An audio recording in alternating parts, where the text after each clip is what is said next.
প্রিয় দর্শক, আসসালামু আলাইকুম। দর্শক, আপনাদের প্রীতীয় শুভেচ্ছা জানিয়ে শুরু করছি আমাদের আজকের প্রতিবেদন। তো দর্শক, আজকে আমরা এক অসহায় মেয়ের গল্প তুলে ধরব, যার নাম হচ্ছে শিমলা। শিমলার বিয়ে শাদী হয়নি, শিমলার বাবা নেই, শিমলার মা আছে।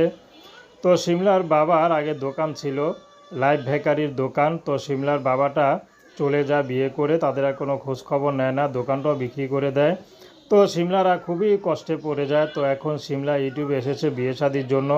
তার মা যে এখন শিমলাকে বিয়ে দিবে সেই অবস্থা নাই। তো সেই জন্য শিমলা ইউটিউবে এসেছেন। শিমলা কারো কাছে হাত পাততে আসেনি।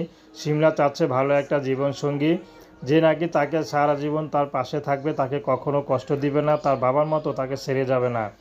অনেকেই বিয়ে করতে আসে দেখে, শিমলাকে দেখে পছন্দই করে, কিন্তু যখন দেখে শিমলার বাবা নেই, বাবা আরেকটি বিয়ে করেছে, তখনই চলে যায় যে না, শ্বশুর পাবো না, শাশুড়ি বুড়া, শাশুড়ির আদর ভালোবাসা পাবো না, এখানে বিয়ে করব না।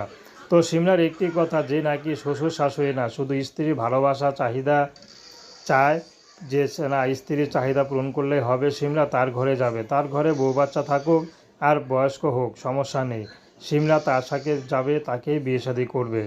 তো দর্শক, এই ছিল শিমলার জীবনের সংক্ষিপ্ত জীবন কাহিনী। তো প্রেম, ভালোবাসা, সাহায্য, সহযোগিতা, বিয়ে শাদী করা একান্ত আপনাদের ব্যক্তিগত ব্যাপার। আসুন আমরা 5 ওয়াক্ত নামাজ পড়ি, সর্বদা দেশের সেবা করি। আসসালামু আলাইকুম আ রহমতুল্লাহি আ বারাকাতুহু।